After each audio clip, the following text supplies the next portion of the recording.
Ainda não dá para dizer, senhores passageiros com destino a Marte, apertem os cintos. Mas parece cada vez mais provável que esse dia chegará.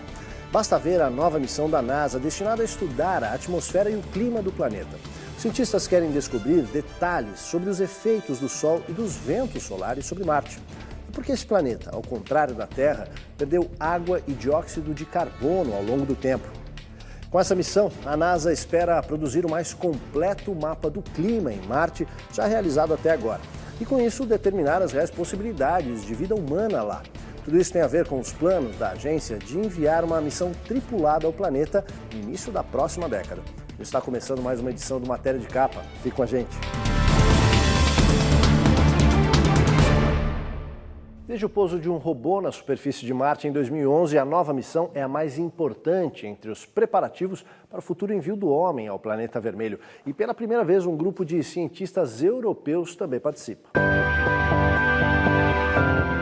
A nova missão se chama MAVEN, Mars Atmosphere and Volatile Evolution Mission.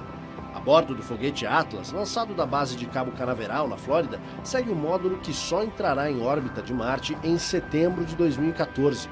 A nave não pousará na superfície do planeta. Ficará girando em torno dele para colher os dados necessários para o conhecimento mais profundo do clima, tendo em vista o envio de futuras missões tripuladas ao planeta. Embora não esteja previsto o pouso, serão feitos vários sobrevoos de aproximação.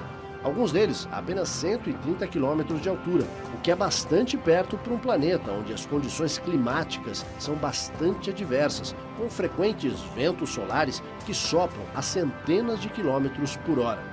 Nessa missão, os técnicos da NASA não estão sozinhos. Contam com a participação de cientistas das universidades do Colorado e de Berkeley, além do Laboratório de Propulsão a Jato de Pasadena, na Califórnia. Entre os pontos que despertam a curiosidade dos cientistas, incluem-se as características da alta atmosfera de Marte e sua ionosfera. Pesquisadores franceses também participam do MAVEN, que começou a ser planejado há 5 anos. Do ponto de vista estratégico, a Lua é uma base de apoio e futuramente pode ser uma base de fornecimento de energia, porque ela contém, digamos, material que você pode transformar em energia. E Marte já, digamos, é uma visão um pouco maior. Não é só conhecer o planeta, porque conhecendo Marte a gente conhece melhor a Terra, mas também por digamos assim, um sonho muito distante, que seria o ser humano ter um outro lugar, por exemplo, em que ele pudesse sobreviver, colonizar, pensar num futuro mais distante. Enquanto os equipamentos da nave MAVEN estarão preparados para registrar cada detalhe da alta atmosfera de Marte, no solo, o robô Curiosity prossegue na missão de estudar as rochas, mapear os vales e procurar indícios de vida no passado.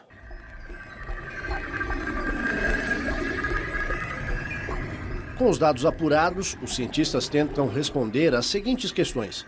Se esse solo, repleto de entranhas, foi esculpido por correntes de água num passado bastante remoto, aonde foi parar essa água? E se existiu água, ela foi suficiente para garantir algumas formas de vida? Será possível encontrar indícios dessa existência, ainda que sejam muito remotos? Os dados que os cientistas buscam deverão responder, no futuro, a inúmeras questões como essas. Por enquanto, o robô Curiosity já se deparou com inúmeras formações de terreno típicas de áreas que já foram varridas pela água.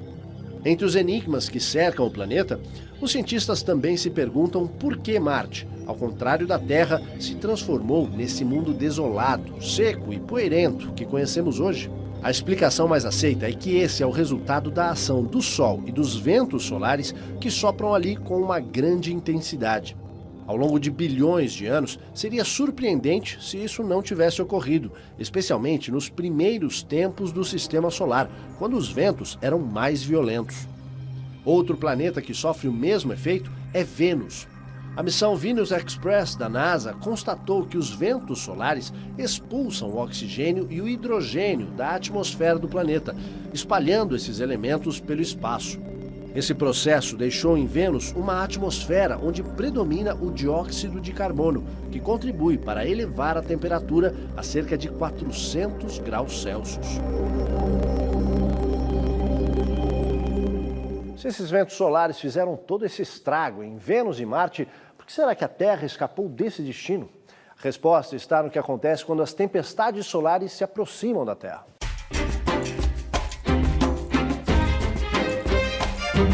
Nosso planeta tem o que falta aos outros dois: um poderoso campo magnético originado de seu centro.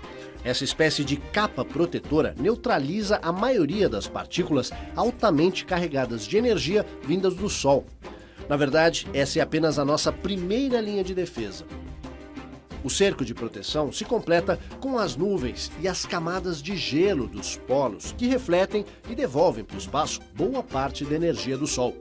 O restante da energia que o planeta absorve é o suficiente para garantir um sofisticado sistema que, pelo que sabemos até agora, existe apenas na Terra: o clima.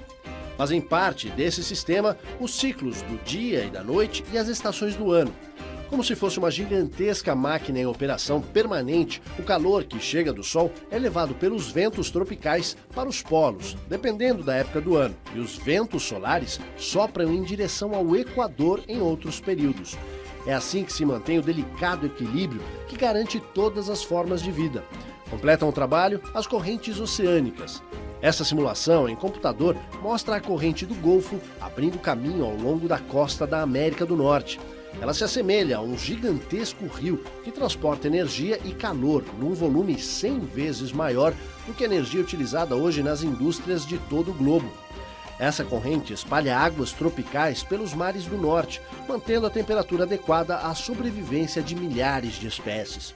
A fantástica máquina do clima na Terra tem ainda importantes componentes: as marés e os ventos que cruzam o planeta nas mais diversas direções, todos contribuindo para equalizar as temperaturas ao redor do planeta. Então surge a questão inevitável: com tantos novos planetas já descobertos ou por descobrir, por que apenas a Terra serviu de modelo para essa grande experiência da natureza, a vida? A vida que se desenvolveu transformou o oxigênio, que era um veneno nas primeiras formas de vida, transformou o oxigênio numa forma de se produzir energia. E nós precisamos do oxigênio para isso, para produzir energia. Em contrapartida, nós liberamos o dióxido de carbono. Então, a vida, ao mesmo tempo, ela passou a utilizar o oxigênio, mas liberava dióxido de carbono, que causa efeito estufa. Só que existe uma parcela da vida, uma parte da vida, como os vegetais e árvores, que se alimentam do dióxido de carbono. Então, a vida, juntamente com a Terra, quer dizer, se a gente pensar a Terra como uma unidade, ela permitiu que a vida se desenvolvesse aqui e a vida restabeleceu um equilíbrio aqui na Terra. Então, a atmosfera da Terra hoje, nós devemos encará-la como um equilíbrio, digamos assim, entre o planeta e a vida. Estudos sugerem que Marte poderia ter sido um planeta com vida. No entanto, algum fenômeno ainda desconhecido causou uma mudança na atmosfera do planeta, hoje gelado e rochoso. O que teria acontecido? Há bilhões de anos, quando os planetas do Sistema Solar eram jovens, Marte era um mundo muito diferente. Água líquida corria por rios que desaguavam em lagos ou mares rasos. Uma espessa atmosfera cobria o planeta e o mantinha aquecido. Nesse confortável ambiente, minúsculos seres vivos podem ter encontrado um lar favorável, o que poderia ser um caminho para se tornar um segundo planeta cheio de vida, como o nosso. Mas não foi o que aconteceu.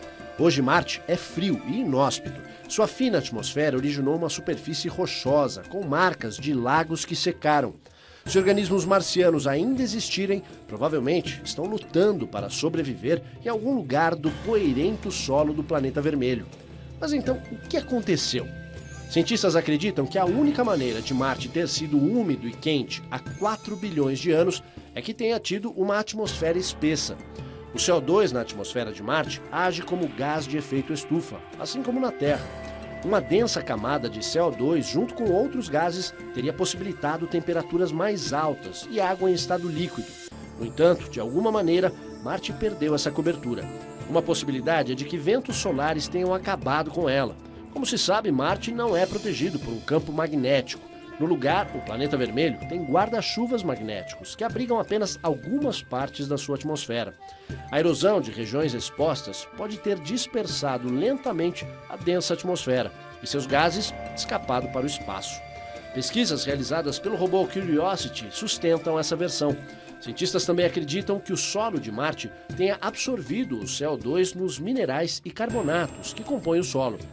Maven será a primeira expedição específica para ajudar os pesquisadores a entenderem a fuga de CO2 e outros gases da atmosfera de Marte para o espaço, suas causas e a velocidade com que isso ainda acontece até hoje. Uma vez que esse processo for descoberto, pode-se estimar a quantidade perdida nesses 4 bilhões de anos. Além disso, Maven vai determinar se essas fugas de gases foram o fator principal para as mudanças no clima do planeta. Marte foi um planeta que tinha água líquida. Significa que a temperatura ambiente era uma temperatura boa, digamos assim, e dentro da escala, digamos assim, de variação, que a gente imagina que você possa desenvolver alguma forma de vida, ainda que seja simples. Só que Marte perdeu completamente essa atmosfera, né? E ficou com uma atmosfera muito rarefeita e composta essencialmente de dióxido de carbono. Mas ela é extremamente rarefeita e o pouco de água, ou a água que restou em Marte, ela ficou, digamos, congelada no subsolo. Essa passagem, digamos assim, de Marte, entre aspas, habitável para um Marte árido hoje, nós não sabemos exatamente como que ocorreu essa passagem. É muito provável que isso tenha ocorrido porque, além da atmosfera ser um invólucro que protege, digamos, a vida da intempérie espacial, a magnetosfera, que é um campo imaginário que gira em torno do planeta, como a da Terra, por exemplo, que é muito intensa, ela é fundamental.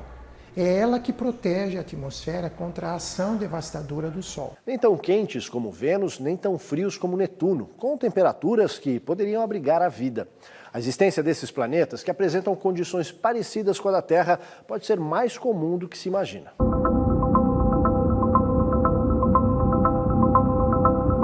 Uma em cada 5 estrelas semelhantes ao Sol abriga um planeta com condições de ser habitável. Eles têm tamanhos semelhantes ao da Terra e orbitam numa distância que permite temperaturas mais amenas, onde a água, fundamental para a existência de vida, também seria encontrada em estado líquido. Os dados fazem parte de um amplo estudo divulgado pela NASA. Das 100 bilhões de estrelas em nossa galáxia, 10% têm as mesmas propriedades do Sol.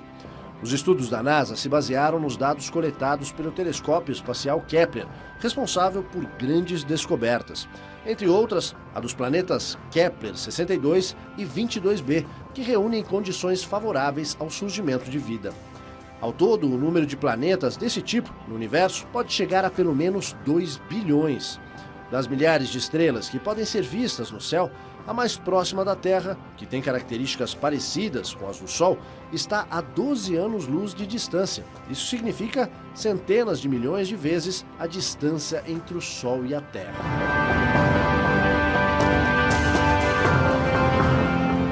Há instantes, o poeta já havia descoberto há muito tempo e agora a ciência confirma. É possível ouvir estrelas. E mais, agora também dá para observar a verdadeira cor de Saturno. A gente volta já.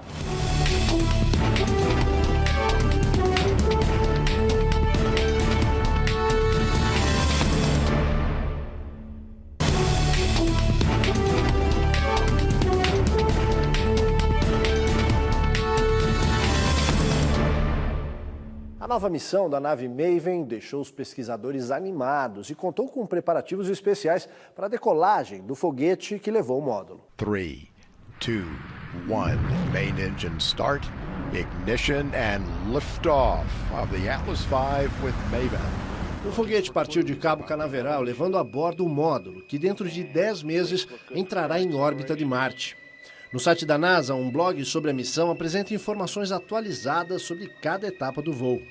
Quem não pôde ver pessoalmente não ficou fora e teve como opção a cobertura online pelo canal da TV da própria NASA. Entre os equipamentos levados pela Maven, inclui-se um sensor de elétrons desenvolvido pelo Instituto de Pesquisas de Astrofísica de Toulouse, na França, para o estudo dos ventos solares. Ora direis ouvir estrelas, certo? Perdeste o senso. E eu vos direi, no entanto, que para ouvi-las, muitas vezes desperto e abro as janelas pálido de espanto. Se o poeta Olavo Bilac se espantava com o som das estrelas, que em sua visão romântica acreditava ouvir, o que será que ele diria a um cientista que garante não apenas ter ouvido os sons vindos do espaço interestelar, mas apresenta a prova disso? Os cientistas sempre criticaram os filmes de ficção que sonorizam as explosões estelares, por defenderem a ideia de que no espaço extraterrestre não adianta gritar, que ninguém vai ouvir. Agora, o cientista Don Gurnett anuncia ter ouvido o som dos espaços interestelares. Para ele, não há dúvida de que as estrelas emitem sons, mas é preciso saber ouvi-los.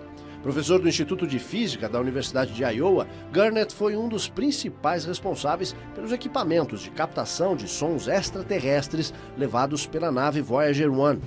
E ele mostra o resultado das gravações.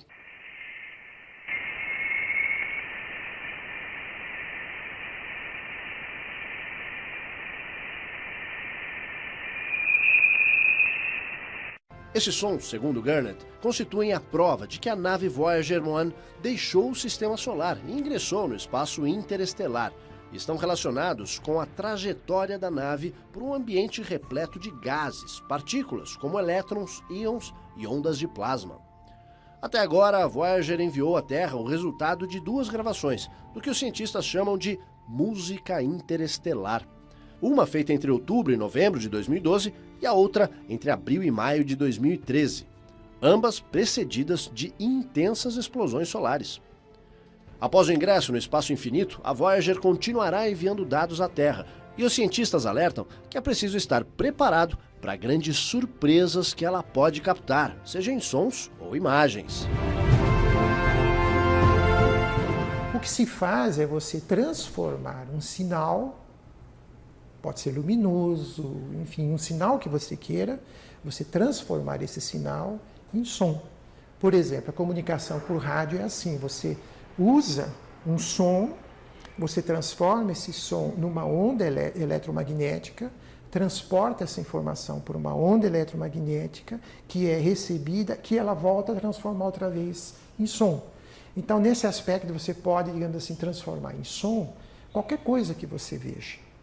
Você pode, digamos, transformar as variações ou flutuações de energia do Sol, de uma estrela, do próprio espaço que você tem, você pode transformar isso em som, né? O Sol, quem for na internet, por exemplo, pode escutar lá o ruído do som, mas o que vai escutar? Vai escutar um ruído, quer dizer, não vai nunca escutar uma composição de Mozart ou Beethoven, vai ser apenas um ruído que é mais ou menos aquele que você tem quando você está fora de sintonia no rádio.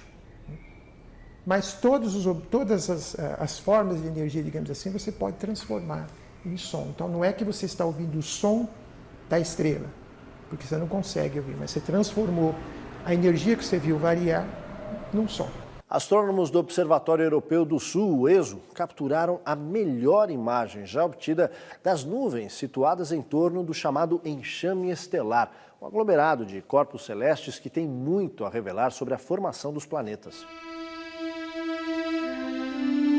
Entre outros dados, os astrônomos constataram que as estrelas mais brilhantes do enxame estelar, classificado como NGC 3572, são muito mais pesadas do que o Sol e vão terminar suas curtas vidas em explosões de supernovas. A trajetória de vida de uma estrela é determinada em grande parte pela sua massa. Por isso, um determinado enxame ou aglomerado contém estrelas em diferentes fases de sua existência. Os cientistas se surpreenderam ao descobrir que a formação estelar nesse aglomerado perdura há mais de 10 milhões de anos. Também constataram que o processo de formação planetária pode ocorrer em escalas de tempo muito mais longas do que se acreditava anteriormente. As recentes descobertas foram feitas a partir de imagens captadas por um instrumento chamado Wide Field Imager, montado junto aos telescópios do Observatório de La Silla, no Chile. As estrelas brilham de forma intensa e emitem poderosos ventos estelares que tendem a dispersar o gás e a poeira que ainda restam em torno delas. Como seria ver o planeta Saturno e aqueles anéis a olho nu? Já é possível saber. A NASA acaba de divulgar uma fotografia com as cores reais do sexto planeta do nosso sistema solar. A sonda Cassini foi lançada em 1997 e está na órbita de Saturno desde 2004. A imagem revela o que um astronauta veria se estivesse a 1 milhão de quilômetros dos anéis, que é a distância entre a nave e o planeta. Os pesquisadores da NASA juntaram mais de 140 fotos para cobrir uma área de 650 mil quilômetros do espaço. As 7 luas de Saturno, os planetas Marte, Vênus e a Terra também aparecem. Mais de 800 estrelas estão em segundo plano. Para conseguir as imagens, os cientistas esperaram até que a trajetória da sonda atingisse um ponto em que o Sol ficasse escondido atrás de Saturno. Uma das revelações mais importantes é a cor azulada do anel E, o maior e mais distante de Saturno. As informações enviadas pela Cassini ajudam os pesquisadores a entender a composição desses anéis e a influência da radiação solar, além de dar pistas sobre a formação do nosso sistema planetário. No próximo bloco, países asiáticos estão na corrida para chegar a Marte e mais. Pilotos e passageiros de aviões em longas viagens ficam expostos à radiação. A gente volta já.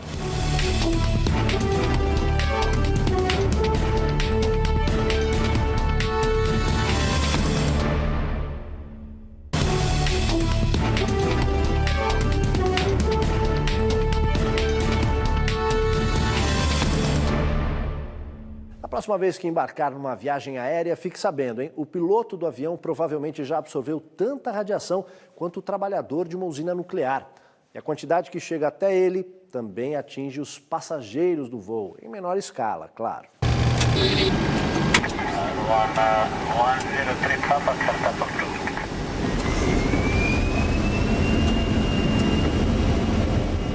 A Federação Norte-Americana de Aviação já coloca esses profissionais na categoria de trabalhadores expostos à radiação, garantindo a eles direitos diferenciados.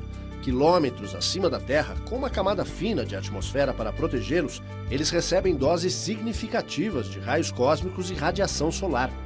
No voo de Chicago a Pequim, por exemplo, um piloto é exposto à mesma quantidade de radiação que uma pessoa ao fazer 2 exames de raio-x do tórax, o que ao longo dos anos aumenta o risco de câncer e catarata.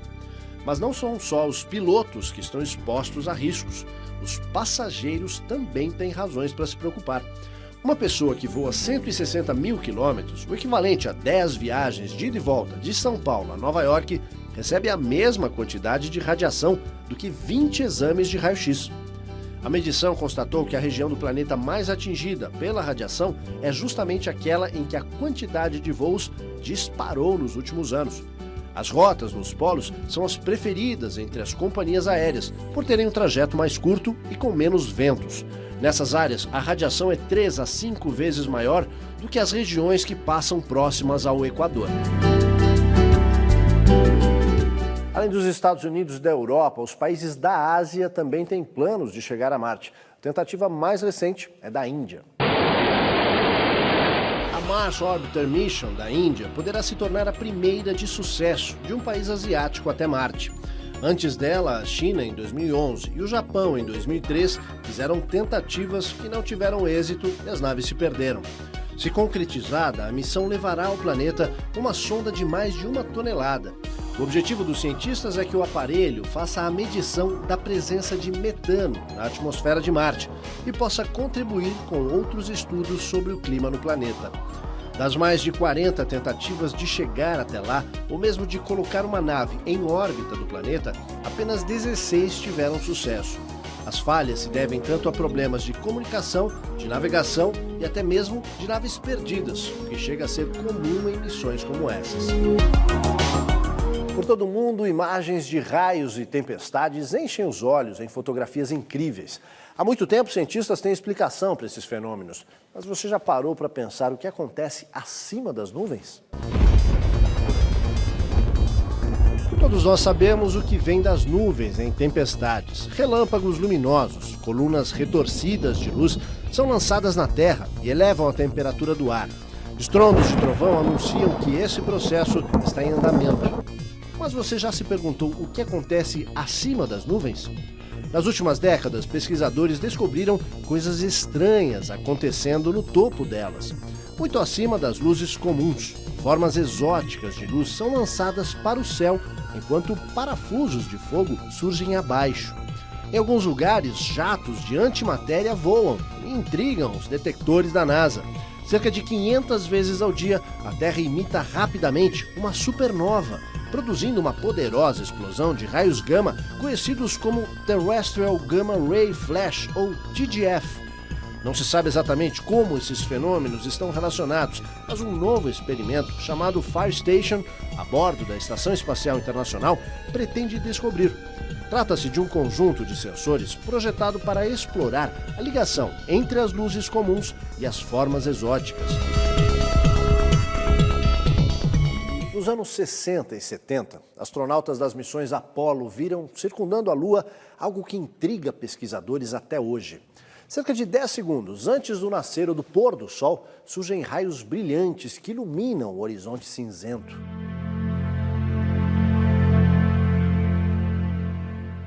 Esses raios de luz foram vistos por astronautas de missões das Apolos 8, 10, 15 e 17. Já na Terra, vemos feixes de luz o tempo todo. Quando o Sol se põe, raios penetram o céu e as nuvens. E sombras são lançadas quando o dia termina, com um brilho rosado. Uma nave da NASA foi enviada para a Lua para investigar esse fenômeno. Sim, a Lua tem uma atmosfera, no entanto, é muito mais tênue que a da Terra. Embora o ar da Lua seja composto por uma mistura de argônio, hélio e outros gases, nenhum deles aparece em quantidade suficiente para explicar os raios de luz. Falta alguma coisa. A NASA tem uma data para descobrir esse mistério. Em 15 de abril de 2014, a sombra da Terra encobrirá a Lua num eclipse. Uma cena incrível vista da Terra, mas uma triste notícia para o módulo espacial, movido à luz solar e que precisa de raios de sol para recarregar a sua bateria. Um eclipse pode acabar com a missão. Até que isso aconteça, a NASA vai continuar coletando informações.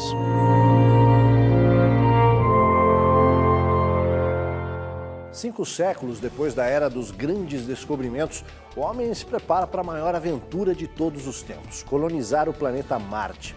A diferença é que hoje as viagens são planejadas nos mínimos detalhes. Os investimentos são gigantescos e os cientistas sabem o que vão encontrar lá. Imagine a coragem necessária nos tempos em que as viagens tinham rumo desconhecido. Falava-se em precipícios nos oceanos e em monstros marinhos que podiam engolir as minúsculas caravelas. Neste século, a grande aventura será o envio de uma missão tripulada a Marte. Como seria bom adivinhar o desfecho dessa história, não é mesmo? Matéria de Capa fica por aqui, voltamos no próximo domingo, às 7 da noite. Uma boa noite a todos e até lá.